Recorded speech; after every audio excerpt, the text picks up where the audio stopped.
Hey everyone! I hope you had a great day. Today we are looking at some r/pro revenge stories. I hope you enjoy them as much as I do. The first story is called Supposed to Pay for the Trip? During the dot-com boom in the late 90s, I became somewhat well known for my expertise with a now somewhat obsolete networking technology. I ended up getting heavily recruited by a big telecom firm in Denver to run the technical side of a huge networking project they had underway.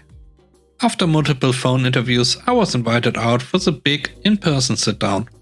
It was a 2-day affair where I met with the big dogs, other techies and HR. It was a pretty great opportunity. So I took the trip. The first day of the meetings went great. I felt that it was a great match. But I did sense that there was some tension between two groups of our network architecture. It turned out that this was one of the reasons they were bringing in someone more senior, who could finalize the approach and get the project moving. That was fine, all part of the job, whatever. I got wined and dined after the first day. I was definitely feeling like the job was a match and that I'd be moving to Denver. On the second day and after another round of interviews, the division head takes me to lunch. That's when it all blew up. While we were at lunch, the company's senior management canned the entire project and fired every person associated with it. Apparently, there was a huge internal political war going on. This project was the ground for the big battle and this division just lost. We get back from lunch and the manager escorts me to HR where we're going to sit down and go over their offer. But instead he's told what's going on and that he's out of a job along with everyone else on the project. At this point I was told to leave. No apologies. It was just bad luck for me. Okay then, I'm gone. I get back to the hotel and there's a voicemail for me asking me to call the HR people. I'm not excited, but I call. They tell me they've had to cancel my return ticket and that I need to pay for the hotel myself for now. But if I would submit an expense report, they might be able to get me a check. There's a second voicemail from the front desk asking me to provide a credit card for the stay. Then I get a call on my cell phone from the car rental company, which I didn't answer. As it turns out, they also wanted my credit card. Screw that. I called the airline and they said my reservation had indeed been cancelled. But they also acknowledged that the reservation was paid for using a fully refundable ticket which I was holding. And back in the 90s, this was essentially as good as cash. They said they wouldn't know for certain if I could board until I showed up at the counter with the physical ticket. Great. Just great. I'm on the hook for several thousand in airfare, a nice hotel and a rental car after taking several days of vacation from my job for this interview? I don't think so. Here's the revenge. I packed my bags and loaded up the rental car. I left the keys in the hotel room door. I drove the rental car back to Dallas and dropped it off at the lot at the airport. I took the shuttle to the terminal where I'd left my car and drove home. Over the next few months, I got several nasty phone calls from the HR and accounting departments. They were demanding that I pay them back for the trip, including paying for the $700 drop-off fee for the car. I never answered them, of course, just let them go to the voicemail. Eventually, I got a demand letter from the legal department. I paid an attorney a nominal fee to send them a demand for compensation and threaten a lawsuit letter. After that, I never heard from them again. And the ticket itself was still valid.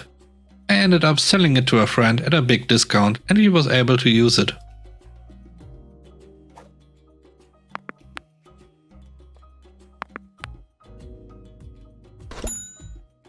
The next story is called Don't Send Something Like That on Your Company Phone. So I used to work with this man named Michael. Michael was a sycophantic yes man who had no real skills required for our job but faked it well for a few years.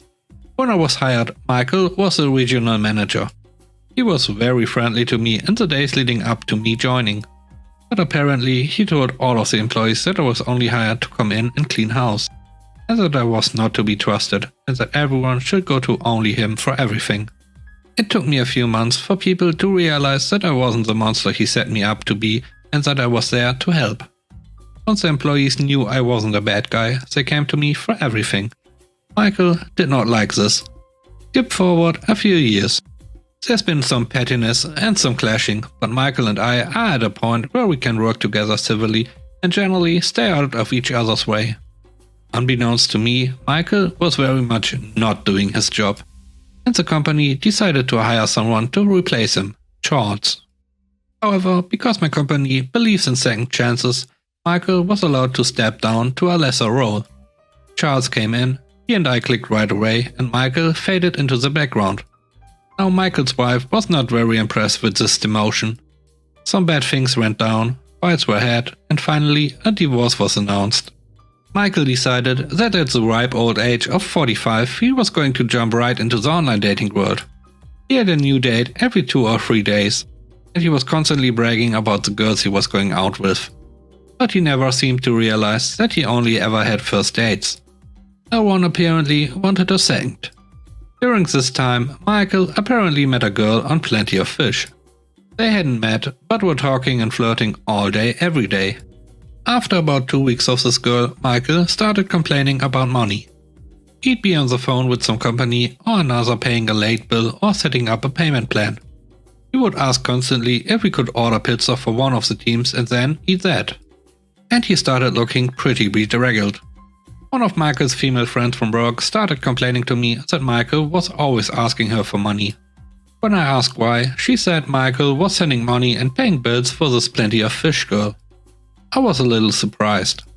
They had never met, he didn't have much money to begin with, and lending money is always a weird situation. The friend later told me that Michael had sent some suggestive photos to the girl and that she was holding them over his head. This didn't really sit right with me. I mean, he's not married, he's not famous, he's not high-powered, so what could this girl ruin in his life? The only thing he has is his job. That's when it clicked. Plenty of Fish girl had to be someone from work. Around this time I got a spam email telling me that the sender had explicit photos and videos of me. That he had been tracking my phone, knew what type of adult movies I watched and had hacked into my camera to watch me while I watched it. Such videos and pictures do not exist. I'm not a grubby teenager. If I'm going to watch something like that, I'm watching it on my TV and making a night of it. The sender threatened to release the evidence if I didn't send a $700 to some account they had. I knew right away it was spam. So I gave my phone and computer to IT to make sure there were no viruses.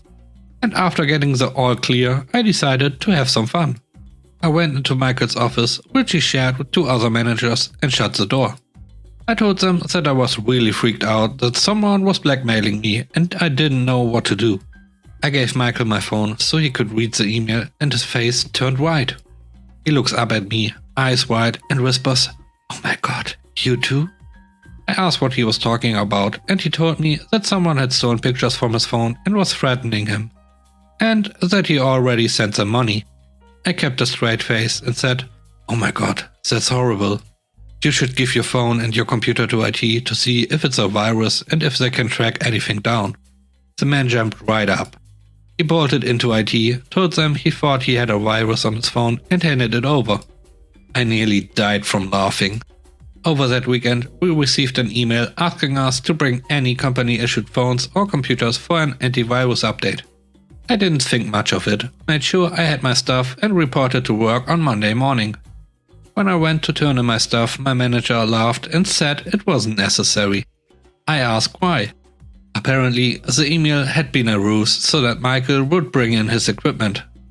When IT searched his company phone that day, he asked them if he had a virus. They found pictures, videos, you name it, of Michael. They looked at the text and emails and realized it wasn't spam. And that the name on the email account he had sent money to was shockingly similar to the name of one of our employees. Michael had been finessed, catfished, bamboozled by an employee. He was fired that day for misuse of company equipment. If you hadn't tried to get me fired 3 years ago, Michael, I wouldn't have screwed with you over what I knew was spam and you probably still have a job.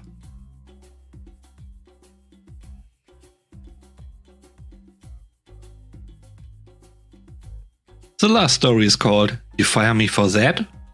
I used to work for a plasma collection center back from 2008 to 2010. Even though I was a certified phlebotomist, I was placed up in reception. And I slowly worked my way up to senior receptionist and trainer. I was also training for quality control. And I was known for keeping detailed notes of issues that were in need of fixing, or training which I would forward on to management. Some of the things I'd keep track of were violations of FDA and GHA, as well as OSHA issues. Because I wasn't seeing anything being done, I eventually stopped reporting the issues to avoid being labeled as a troublemaker. I just kept time and date info, and if I could, I got pictures with date stamps just to cover myself in case something bad went down. Fast forward to June of 2010. I was talking with one of my coworkers about the proposed cuts to benefits and the high turnover rate at our center. They were complaining to me about being afraid to call in sick because others had been fired for it. I mentioned that they were putting donors in danger by us being sick. We weren't allowed to wear face masks unless we were in the back of the donor area. And even then, it was a clear face shields to prevent getting hit if someone leaked on us. Without thinking about it, I talked about how unions protected against this sort of thing in other medical fields, and how that might be something we should consider to protect ourselves. The coworker got weirdly quiet, but I figured it was because I was talking about a subject most people don't like to talk about. Nothing really happened until about August. Another coworker grabbed my ponytail while I was working with a donor and jacked down on it, jerking my head back. I'd informed everyone I worked with to never touch my hair because it was a trauma trigger, and so this coworker knew I would wind up in a panic mode from this. She had seen it happen before when a donor touched my hair. So this was deliberate. I remember telling her to not do that again, or I would make her get away. She, of course, walked up and yanked my hair even harder, and I hit her. The supervisors went into damage control mode as I fled the area, still in a panic response. And one of them cornered me and demanded I write down what happened because I had assaulted someone on the property. I wrote my side as well as told them to check security footage since the camera was aimed right at the booth I was working at and had a clear view of the events. It turned out everyone else told an entirely different and creepily similar story than what I told. And the footage couldn't be found, even though less than half an hour had passed. I was fired for assault less than an hour later, and escorted off the premises after being given 5 minutes to clear out my locker and get my belongings. So onto the revenge, which was two-pronged. My partner was there on that day and saw what happened. He tried to offer to write up what he saw, but he was denied. So the next time he went in, he wound up being screened by the coworker who yanked my hair, who didn't even get a write-up for assaulting me. He asked her loudly enough that the whole reception area could hear, "So how's those 50 shekels of silver, Judas? Was it worth it?" Which left her in tears, and another person had to finish screening him. He wound up being banned for 6 months for his attitude, but he claims it was more than worth it. While this was going on, I had been reaching out to the various organizations and departments that oversaw plasma donations and collection. The FDA, OSHA, CDC, GHA and the like. I informed them of the fact that we always cleaned prior to an inspection, but we didn't keep things that clean day by day. I suggested a surprise inspection should be in order. I also handed over copies of everything I'd collected and tried to report, but always got shut down. I learned a few months later that all of the management and several of the other techs and supervisors were all suddenly reassigned. The FDA, GHA and OSHA had all slammed fines on the center for violations dating back almost the whole time I worked there. Thanks for watching the video. I hope you enjoyed it. If you did, please leave a like. And please leave a comment with your favorite subreddit for future video ideas. Have a great day. Bye bye.